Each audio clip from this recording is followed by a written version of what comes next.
Hello, hi guys! Magandang hapon sa inyong lahat. This is Chin Rodriguez from my channel, a faith healer o Zomatider. So ngayong hapon na to, tignan natin na nagsabihin sa iyo ng ating mga gabay. So this is weekly gabay for the month of February 14 hanggang February 20 for the sign of Libra. So Libra, welcome sa my channel.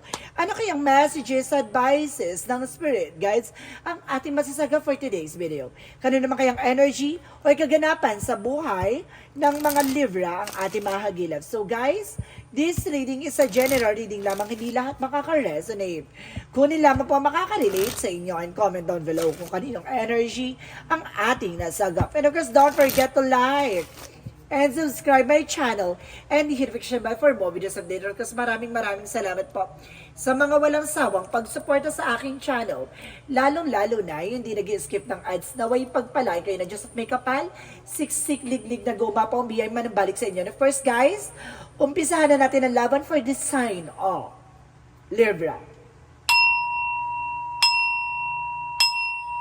Angel Spirit Messages, give me information. Ano kaya gusto sabihin sa'yo ng ating mga gabay? So, let's see, Libra. Ano kaya kaganapan sa buhay mo?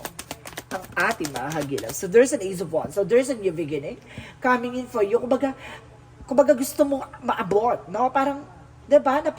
Parang ano na yun, kumbaga nakikita mo na malapit na. So, let's see. Additional messages. And because there's the Four of Pentacles. So there's already evaluate or analyze pagdating sa finances, saving money, budgeting, no? Kailangan mong mag-ipon. There's an information, parang nagkakaroon ka ng realizations na kumbaga kailangan mo ng kumbaga mag-invest on your own. Kumbaga nagkakaroon ka na ng kaisipan, no? And of course, malinaw na plano, no? Kumbaga there's a bigger picture of yourself. Kumbaga tinitingnan mo na yung sarili mo na tumatanda ka na or nagkakaedad ka na, kumbaga you need to pay attention. And of course, there's the temperance. So there's kumbaga kumakalma ka na, no? Marunong ka na kumbaga umiwas or something. Kumbaga marunong ka ng kumbaga ikalma yung sarili mo, no? Pinipigilan mo na yung mga bagay-bagay na alam mong kumbaga may time for something like that. And because there's the Ten of Pentacles, there's a long-term success and long-term investment. There's a financial security. Kumbaga alam mo na kung paano mo yung pangangalagaan yung pinaghirapan mo. So kumbaga magkakaroon ito ng pangmatagalan na eksena, no? And of course, there's the Queen of Cups. The Queen of Cups is a healing. Healing in all aspects. Kumbaga pagdating sa finances, career, love, life, so on. So, kumbaga magkakaroon ka na ng pahinga. Parang ipapahinga mo yan. Sige. And of course, there's the Seven of Wands, no? Protection. So, protection mo yung sarili mo. Protection mo na yung pinaghirapan mo. Protection mo na yung mga bagay-bagay na kumbaga alam mo na dapat ay magsiserve sa'yo in the near future. So, let's see what is the Ace of Wands. And of course, there's the Three of Wands. So, there's a waiting for a ship, no? Kumbaga, there's a travel, guys, no? Kumbaga, may mga bagay dito na pinag-iisipan mo na at may mga bagay dito na, kumbaga, nagiging kalmado ka na, no? Kumbaga, hindi ka na padalos-dalos. So, because let's see what is the Four of Pentacles. There's a Four of Wands. Celebration, no? Kumbaga, there's a success coming into your life na kumbaga nagsisink in sa utak mo yung mga bagay-bagay na you need to take this opportunity, kumbaga kailangan tuloy-tuloy yung pasok na magandang eksena, no? Kumbaga, ginagrab lahat ng kaganapan sa buhay. There's a success. And there's a twin flame energy, some of you. Now, there's a homecoming, success. And of course, there's a marriage and engagement. No, some of you baka may kakasal, baka nag-iipon or nagtatabi na. And of course, there's a temperance for the full card. So, there's a leap of faith. So, there's a process and progress. Kumbaga ngayon, kumbaga magkakaroon ka ng bago simula or sinisimulan mo na yung sarili mo, no? Na ikalma. So, let's see what is the Ten of Pentacles. And of course, there's the Lover. So, magkakaroon ka ng long-term success and long-term investment and long-term relationship. So, guys, there's a security. Kumbaga, isi-secure mo na yung sarili mo na kumbaga, kailangan mo na ng family or something like that. Na parang, kumbaga, biglang nag-ship out yung utak mo na parang, di ba? Kumbaga, parang realization or something na kumbaga, gumising ka na sa bangungot ng nakaraan na kumbaga, kumbaga, nandito ka na sa totoong klase ng buhay na kailangan mo mag-take ng action, kailangan mo na mag-ipon, kailangan mo na magtabay, kailangan mo nang tumutok sa sarili mong buhay. And because there's a devil sa energy, no? Kumbaga, there's a healing. Kumbaga, kailangan mo ng healing with the devil. So, some of you, there's some information na kumbaga toxicities, kumbaga negativities, or some of you guys, no? Kumbaga, nagamot ka na, nagkaroon ka na ng healing from negative energy, black magic, or something na temptation, or something na, kumbaga, brainwash, or something like that na nagbigay sa'yo ng negative energy. So, let's see what is that. Seven of Wands. So, kaya pala nandito yung protections, no? And that Emperor, being mature and being grounded, no? Kumbaga, you have the power, no? Kayang-kaya mo ng protection at kayang-kaya mo ng pangalagaan. Alam mo na kung ano yung mga bagay na kailangan mong iwasan. Very good. So, let's see what is the Nine of Wands and the Three of Wands. And of course, there is the judgment, a wake-up call, or something inner calling.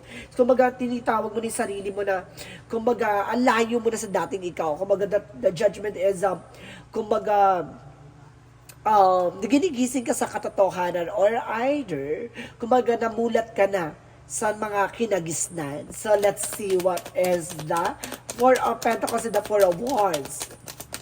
And of course, there's the Nine of Pentacles, so there's financial windfall. No? Kumbaga, lalakas at lalago na about sa finances. So, some of you guys magtatayo ng bagong negosyo or magkakaroon ka ng bagong trabaho or something promotions like that. Maaaring kumbaga, pinapangalaga at kumbaga, nagkakaroon ka na ng something closure sa sarili mo na, kumbaga, kailangan ko na ng ganito, kailangan ko na mag-invest, kailangan ko na, kumbaga, kino-close mo na yung chapter sa mga walang kabuluhang bagay. Oh my God. So, let's see what is that. What is that Temperance, and of course the Full card. And of course, sinasabi dito by the Ace of Cups. So there's a love offer. So ito na nga, no, there's a love offer na maaring minamahal mo na yung mga bagay-bagay sa'yo. No? Kumbaga, pinapangalagaan mo na yung mga bagay-bagay sa'yo. Kumbaga, ito yung bagong eksena mo, ito yung bagong simulan mo, ito yung bagong bukas na nakalaan para sa'yo. Kumbaga, minamahal mo na bawat eksena mo. And because there's the Knight of Wands, so there's a resilience. Na pagdating sa love life, hindi mo kailangan maging bulgara by social media. Kailangan mong, kumbaga, maging tahimik lang. Kasi, kumbaga, the more ka kasi na parang nagpo-post sa social media, the more ka na kinaiingitan. So, this is a possible na, kumbaga, mas maganda na yung Kaya huwag ka magtataka guys, pag nagpo-post kayo ng mga picture nyo ng asawa mo o jowa mo, kumbaga, ang sweet nyo, diba? Later on, mag-aaway kayo. Kasi there's an information na there's a negative energy na kumbaga there's a evil eye contract na kumbaga curses like that na kumbaga binibigyan kanila ng something orasyon or something na kumbaga yung sinasabi nila by verbal yung pala may laman, no? Kumbaga hindi mo alam first na pala yun. Kumbaga magtatalo rin kayo, mag-aaway din kayo, masaya kayo, ganun. Kumbaga gano'n, kaya mas maganda na yung tahimik na lang, no? Hindi nyo kailangan mag-post sa social media or something na pagdating sa relationship. Mas maganda na yung tahimik. So, let's see what is the Queen of Cups and the Devil. And of course, there is a Three of Cups. So, there's a third party. Or some of you, kumbaga ang gumagawa sa'yo, it's either an ex, or a related sa'yo, or either a friend. No? So, let's see what is the Seven of Wands and the Emperor. The Seven of Cups, Seven of Wands and the Emperor represents the Eight of Wands. So, the Eight of Pentacles, sorry.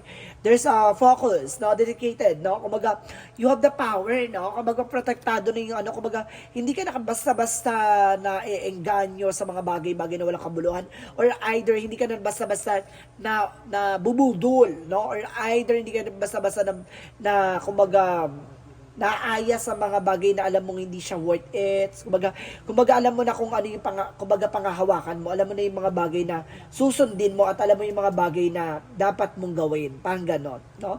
So, let's see additional messages for the outcome. So, there's a Knight of Swords. So, there's a success coming in for you. And of course, there's a Two of Wands. So, there's a decision. So, ibig sabihin parating na yung success na kumbaga alam mo na yung choices na kailangan mong kunin at tanggapin. And of course, there's an Ace of Pentacles. So, there's a big money coming in for you. Kumbaga, ito na yung pagpili mo sa bagong bukas, no? Sa nakalaan para sa'yo. Kumbaga, siniset aside mo na yung, di ba? Yung mga hindi nagsiserve sa'yo, yung mga toxicities or toxic friend or something na kumbaga alam mong ibabaong ka lang sa nakaraan, parang ganoon. Kumbaga, hindi ka mag-grow sa tao na yan or hindi magde-develop yung mind mo, even your knowledge and of course, sacrifices and of course, yung mga eksena mo, no? Kumbaga walang something development. Kumbaga ngayon nagkakaroon ka ng realization, kumbaga nagkakaroon ka ng choose wisely, ganon. So let's see additional messages for career. Pagdating sa career mo, there's the Ten of Cups, so there's an happiness, and of course there's the Page of Pentacles, so there's an investment. So mag-invest ka kasi kung saan ka masaya, kung ano yung passion mo, gawin mo. So let's see what is additional messages for love life. Sa love life mo naman, there's a high priestess. So, see, I told you. Di ba, there's a hidden agenda or hidden enemies. Na may taong naiingit sa relasyon nyo. And of course, there's a Ten of Sword. In reverse, so there's a recovery. Kumbaga, nakaiwas ka na sa mga traidor, nakaiwas ka na sa mga backstab. Oh my God, the power and powerful sa'yo. Na, kumbaga, naalis mo na yung mga traidor, yung mga toxic sa paligid mo, toxic friends rather. Sa health mo naman, kaya pala there's a healing, no? And of course, pagdating sa health, there's the Chariot card. You need to take an action. So, and of course, there's a Nine of Pentacles, secure. No, i-secure mo yung mga kinakain mo. Yung mga bagay-bagay, umiwas ka sa mga bagay na alam mong hindi makakatulong sa'yo. And the Page of Pentacles, no? Some of you sumusuka ka, or some of you nagtatay ka, or some of you guys, no? Kumbaga, nagkakaroon ng diarrhea or something like that. Or something na, kumbaga, there's bacteria ka nakakain. Umiwas ka. Ito siyo, para mayroong kinakain or something na umiwas ka, there's a bacteria. Umiwas ka sa mga kinakain mo sa labas. So, let's see what is the magical fairy messages for you. Magical fairy messages for you.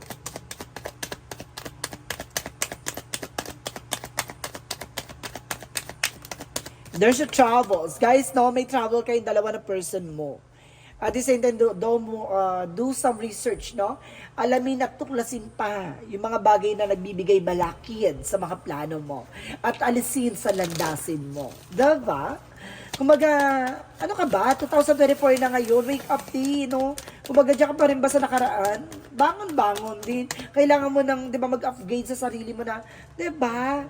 Kailangan mag-develop ka na or something na, kumbaga, ang layo mo na sa dati mong kinagistan dapat. At the same time, there's a reunion. So, some of you magkakaroon ng reunion with your family, with your friends. And there's an expectation, no? Kumbaga, dapat alam mo sa sarili mo yung worth mo, no? And because there's toxicities. I told you so, di ba? Kumbaga, kailangan mo nang kumawala sa mga toxic. See, I told you. My God. And there's truth, no? Alam mo rin katotohanan, no? Yung mga tao na yan, nandyan lang yan kapag, di ba, pag meron ka. So, let's see what is Archangel Michael. Archangel Michael, messages this is your life purpose. No? Kumbaga yung purpose mo sa buhay. Yung mangyaring mga bagay na yan para matauhan ka. And there's an energy healing work. So some of you, kailangan nyo talaga ng albularyo or magpagamot. Kasi there's a possibility na hindi nyo pa nasusolusyonan at wala pa kayong protections, no? Para mapangalagaan nyo sarili nyo. So let's see additional messages. And of course, there's let go of fear now. So alisin mo yung takot at pangamba. Dapat laban na laban. So, let's see what is the romance angels. Pagdating sa relasyon, finances and career. So, may laki ang, kumbaga, kinalaman sa finances and career sa inyong relasyon. No? Kung either nagtutulungan kayo or magkasama ka sa business or sa trabaho. And there is a free yourself. No? Minsan, kumbaga, take back to your life. No? Take time to it's time to take back controlling your life. No? Controlling mo yung sarili mo. No? May mga bagay siguro na kailangan mo, kumbaga, kailangan mo mag-isip-isip, no? Additional messages. So, there's a perspective, no? Kumbaga, may mga pananaw ka na nonsense. Parang gano'n, na kailangan mo baguhin. And there's a portal. So, there's an information. Doors are opening. So, nagbubukas sa mga bagong pintuan sa'yo, no? There's a reward for efforts or something like that. Kumbaga, ito na yung mga bagay-bagay na talagang totoo para sa'yo. Parang ganun. Ito yung klase ng mundong inihain sa'yo ng Panginoon, no? Hinanda ka lang talaga. And of course, there's an improving health. So, mag-improve na rin yung health mo, no? Kumbaga, natuklasan mo na eh, no?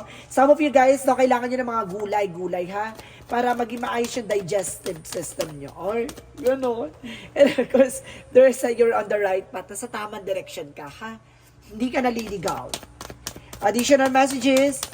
So, there's an oracle card. So, there's an answer you need is here. So, kumbaga, alam mo na yung kasagutan eh. Kumbaga, nagbubulag-bulagang ka lang, no? So, let's see what is the chakra. For the chakra, so there's a gossip, I told you. Diba, chismosa, maraming chismis, maraming chika. No, mag-ingat ka. And there's an impartiality, maging balanse ka. Kumbaga kung may mga nakukuha ka impormasyon, pakinggan mo lang, tapos labas sa kabilang tenga, ganun lang, para hindi ka mahatak ng mga negativity. And there's a renewal, no? Baguhin mo na yung sarili mo, no? So let's see what is the angel's answer. So there's a remain positive. So kailangan maging positibo ka sa lahat ng eksena mo. No? Iwasan ang negya, marunong ka dapat dumedma. Diba? Deadma tayo dyan, T. Hindi yan healthy. And there is a big happy changes, no? Magkakaroon ka ng mga magiging masaya ang pagbabago na to para sa'yo, no? And of course, let's see another messages for you is romance, no? Pati sa love life, magiging maganda na ang takbo ng eksena mo. So, let's see what is the romance angels. Pagdating sa romance angels, guys, there's don't let pride get in your way, no? Kumbaga, iwasan mo na yung pagiging, mo, yung ego mo, alisin mo yan, no? Even your pride. And of course, there is a communication is the key. So, kailangan nyo na communicate. Alam niyo, pag hindi ka nagkakaunawan, tumahimik ka, kumalma ka sa mamaya pag-usapan nyo, ganun dapat. Hindi parehas kayong aggressive, no? So, let's see additional messages. So, there's all success. So, see, magsasuccess ka at the end of the time. And there's a fear, no? Kumbaga, labanan mo yung takot at pangamba mo. So, let's see additional messages for Angel Spirit.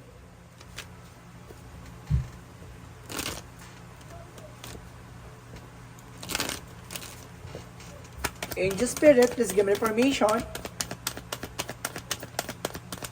There's a relationship, so malaking involvement sa iyo ang relation, no? Kumbaga, ang dami na bago sa buhay mo pagdating sa relasyon, no? Kumbaga, kapag dating talaga sa love life, parang ano ka, kumbaga lahat ng mga bagay ay kaya mong gawin. Ay! And because there is a self-inventory, no? Kailangan mo mag-invest sa sarili mo. At the same time, there is a imagination. Gamitin mo daw itong imagination na to para makapag-create ka ng mga bagay-bagay. And there is astral travel. Some of you, no, guys, kumbaga may kakayanan para makapag-astral. Dream time to soul travel. So let's see what is the energy.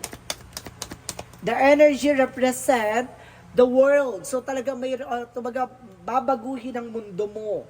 No, mababago ang mundo mo. Or some of you, there's a travel. And there's a first chakra Archangel Michael, no?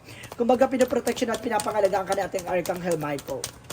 And there's a strategy, no? Baguhin mo yung mga strategiya mo, no? Baguhin mo yung strategy mo. So, let's see what is the Jesus loving quotes. Jesus loving quote said, have faith in God. So, magtiwala at maniwala ka sa ating Panginoon. So, ibig sabihin dito, kumbaga, gawin mo sentro si God sa lahat ng eksena mo. Sa love life, career, and finances. And because sa health mo, kumbaga, gawin mong center si God. Bago ka magsimula ng trabaho, magdasal ka. Bago ka pagkatapos sa trabaho, magdasal ka. Gawin mo sentro si God sa lahat ng kaganapan sa buhay mo. So, guys, let's see what is the angel's number. Angel's number represent, there's a 3 for I am charismatic. So, ibig sabihin dito, malakas ang charisma mo. Malakas ang atake mo dito, eksena mo dito, T. Expression comes naturally to you. You are very skilled in communicating your thoughts through conversation and a creative pursuits. You are able to get others on board with your ideas. So, kumbaga, kayang-kaya mo silang dalhin sa mga gusto mong eksena. Or parang, yung mga plano mo or yung mga gusto mong, kumbaga kung may mga gusto kang gawin or may mga plano ka, kumbaga nahihikayat mo sila sa madaling salita. Nahihikayat mo sila na kumbaga pagdating sa business din, ganon. Kumbaga malakas ang charisma mo. No, pagdating sa love life din, ganon. Nahihikayat mo sila. Or something, you are very attracted person. No, sinasabi na messages of life, remain in the light. So sinasabi dito guys, today, I observe, I take time to think calmly and wisely, and I go forward with a complete confidence knowing I will succeed. No matter what happens today, I will remain in the light, I will maintain my faith, and my equilibrium. In this way, I nurture my soul and become a strong and steady representative of the light. So, ibig sabihin dito, kumbaga nananatili ka sa kung ano man yung grounds mo. Alam mo sa sarili mo na ibibigay sa iyo ni God yung mga bagay na para sa iyo. Kumbaga sinasabi na kailangan dito maging wais ka. Maging ano ka na, no? Para maging modern ka na para sa sarili mo. Kumbaga sa mga gadgets, high-tech na, sa mga ganun. Kumbaga ngayon, maging wais ka sa mga decision mo at sa mga taong makakasama mo, no? Kumbaga kang alam mong drama lang, toxic yan, deadma. Alis ka dyan, kumalma ka. Ganon. Marunong ka dapat dumedma. No, guys, this is weekly gabay for the month of February 14 hanggang February 20 for the sign of Taurus. For the sign of Libra. Libra, maraming salamat for this wonderful reading. So, this reading is a general reading namang hindi lahat makaka-resonate. Kung nila pa makaka-relate sa inyo, comment down below kung kaninong energy ang ating nasagap. And of course, don't forget to like and subscribe my channel and hit notification bell for more videos update. And of course, maraming salamat po sa mga walang sawang pagsuporta sa aking channel. Lalong-lalo na hindi nag-skip ng ads na way pagpalay kayo just at may kapal, siksik, liglig, nag-uumapo ang biyaman balik sa inyo. And of course, guys, maraming salamat and see you in the next video. Bye-bye and babush!